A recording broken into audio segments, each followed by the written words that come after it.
Shalom, saudara yang diberkati dalam nama Tuhan Yesus Kristus. Bertemu lagi dengan saya, Pendeta Novel Saragi. Firman Tuhan yang menyapa kita pada saat ini tertulis dalam 2 Petrus pasal yang ketiga ayat yang pertama sampai ayat yang ke-7. Namun sebaiknya kita bersatu dulu di dalam doa. Kita berdoa. Bapa di dalam sorga, terima kasih Tuhan buat waktu yang indah yang Kau beri, buat hari yang Engkau berkati. Satu kerinduan kami mau dengaran akan firman-Mu. Maka berfirmanlah Engkau Tuhan, sebab kami siap untuk menerimanya. Amin. Saudaraku yang diberkati dalam nama Tuhan Yesus Kristus, seperti yang saya sebut tadi bahwa firman Tuhan yang menyapa kita tertulis dalam 2 Petrus pasal yang ketiga, ayatnya yang pertama sampai ayatnya yang ke-7. Begini firman Tuhan.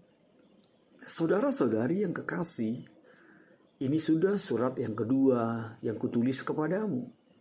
Di dalam kedua surat itu aku berusaha menghidupkan pengertian yang murni oleh peringatan-peringatan, supaya kamu mengingat akan perkataan yang dahulu telah diucapkan oleh nabi-nabi kudus, dan mengingat akan perintah Tuhan dan juru selamat yang telah disampaikan oleh rasul-rasulmu kepadamu.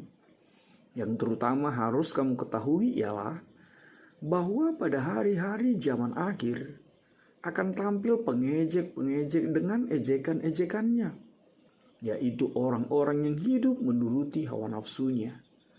Kata mereka, di manakah janji tentang kedatangannya itu?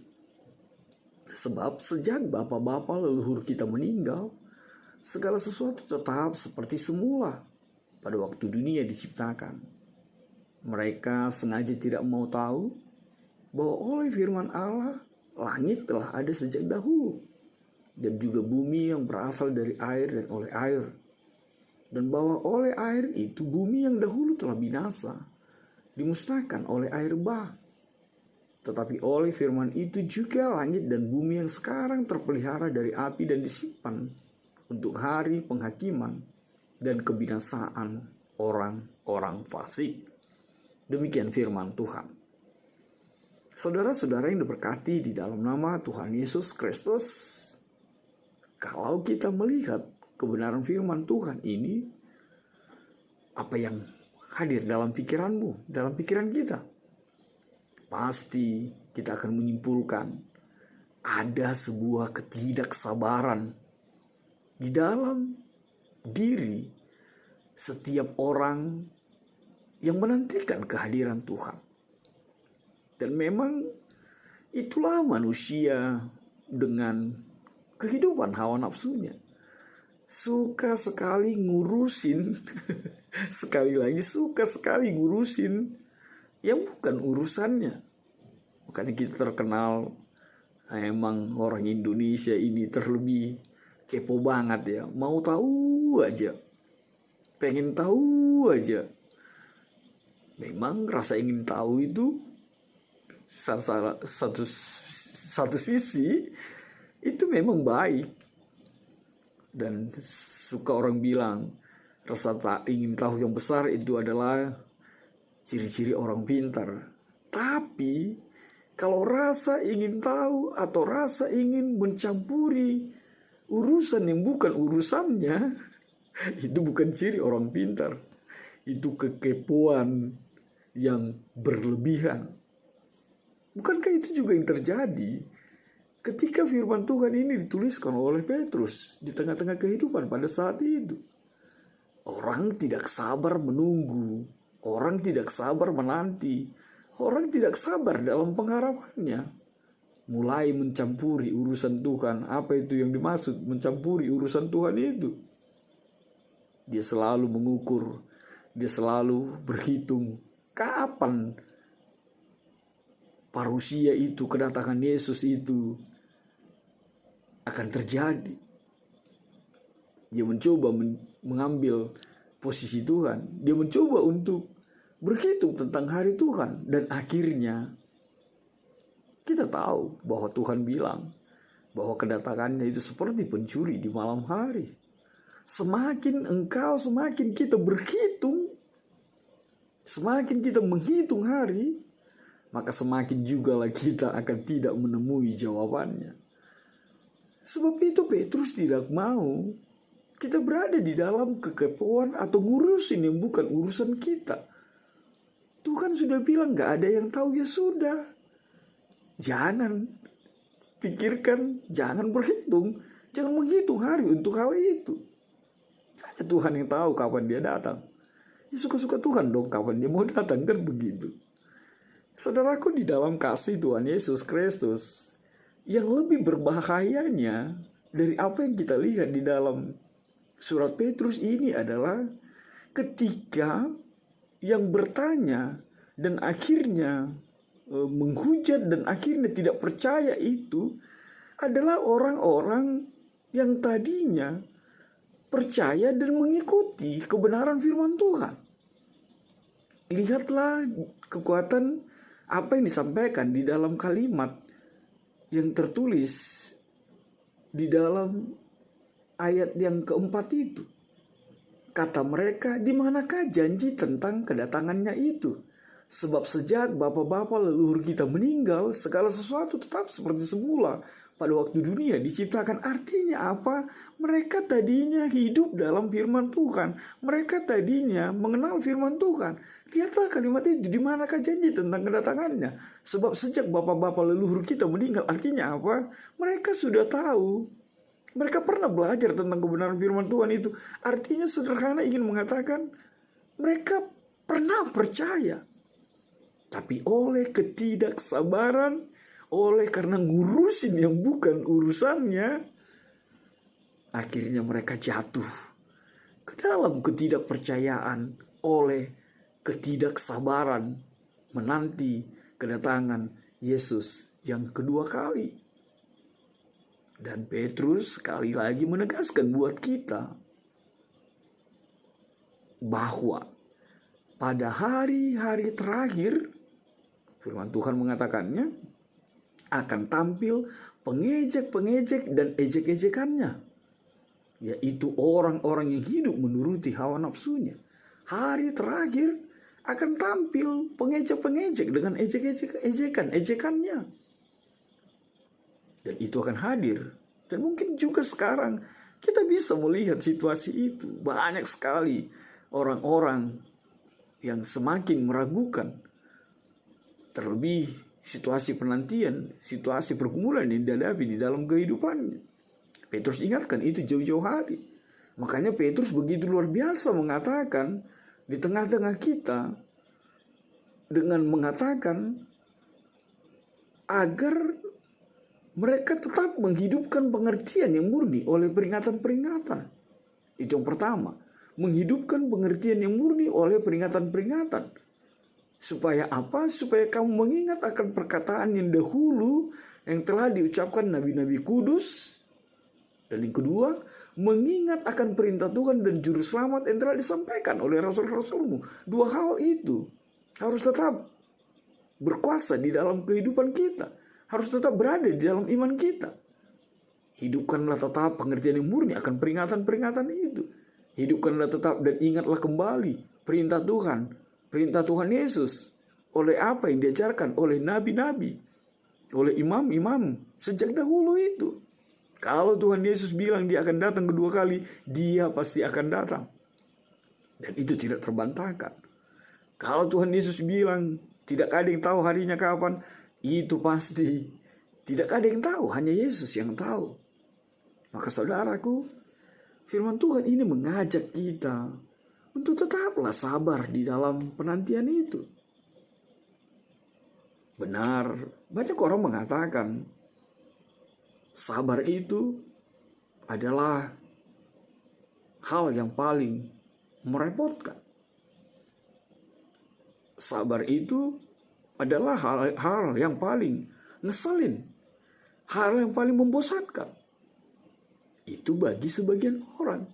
Tapi bagi orang percaya, sabar itu, menunggu itu, menanti itu adalah kekuatan untuk tetap berada di dalam iman. Itu hanya tergantung kepada apa yang kita lakukan ketika kita sedang menanti. Ketika kita sedang menunggu. Ya benar, mungkin kita juga setuju bahwa menanti itu, bersabar itu tidak enak untuk dilakukan. Dan kita suka bercanda bilang si sabar aja sudah tidak sabar, apalagi yang bukan si sabar.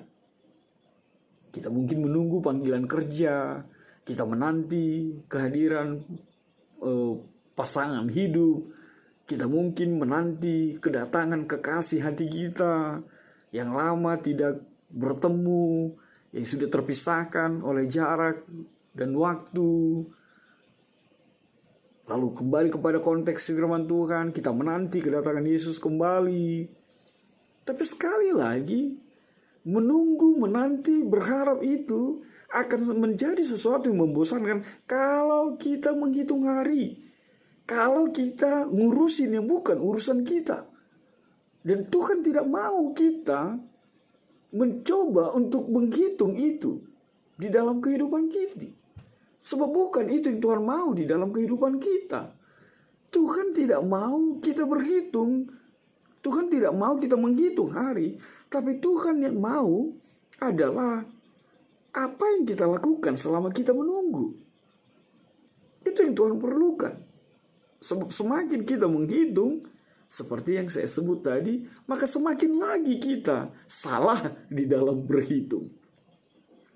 Saudaraku, di dalam nama Tuhan Yesus Kristus, pengharapan Tuhan untuk kita adalah apakah kita tetap setia melakukan kebenaran firman Tuhan?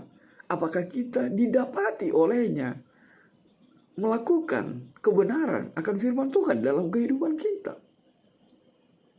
Benar, sabar itu tidak gampang. Sebab secara psikologi juga dikatakan 5 hal tentang kesabaran itu. Sabar itu adalah pengendalian diri. Sabar itu adalah tentang sebuah ketabahan. Sabar itu adalah tentang kegigihan. Sabar itu adalah tentang mampu menerima kenyataan pahit dengan ketulusan dan mampu untuk bersyukur.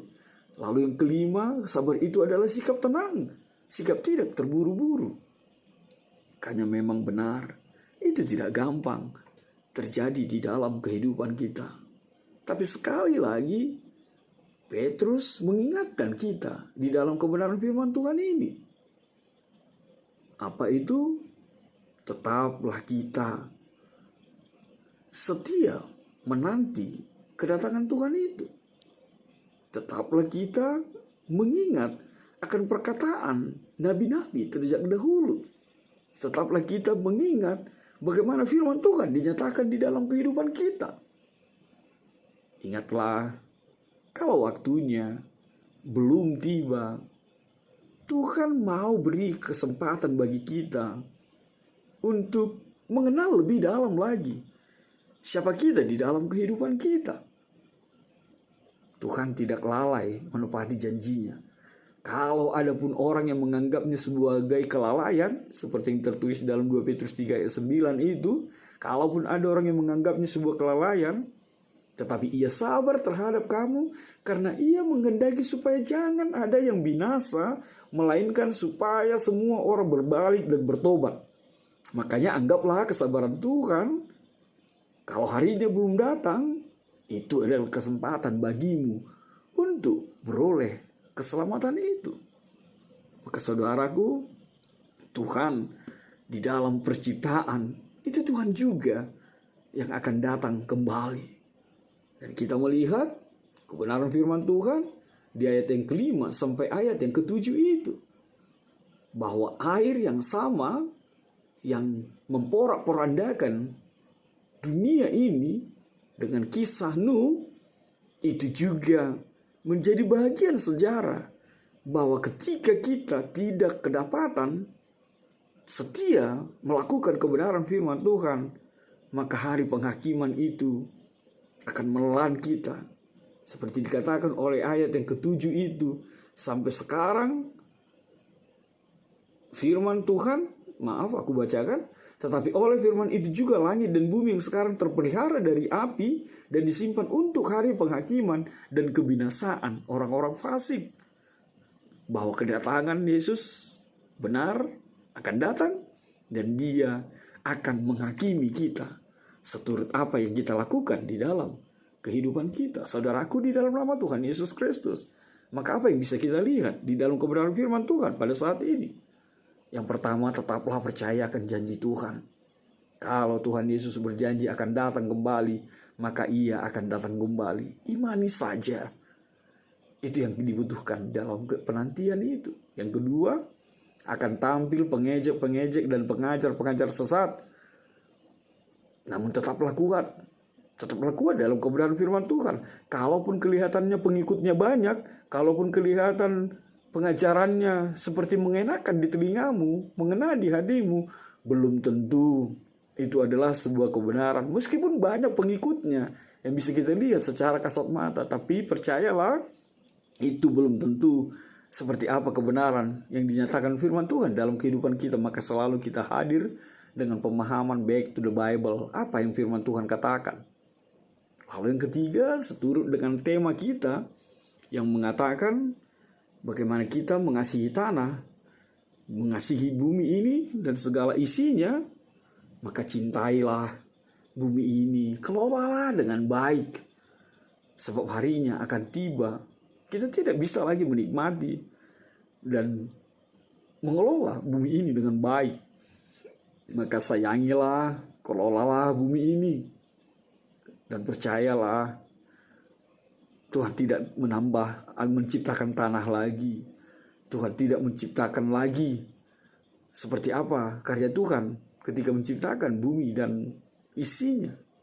Maka apa yang ada, sayangi, cintai, dan kelolalah untuk kemuliaan Tuhan. Amin. Tuhan memberkatimu. Kita bersatu dalam doa. Terima kasih Tuhan Yesus buat kebenaran firman-Mu. Biarlah firman-Mu Tuhan menjadi kuat kami.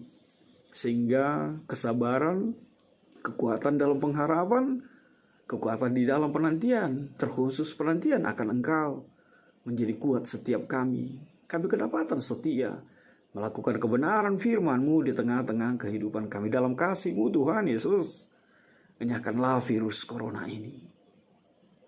Amin.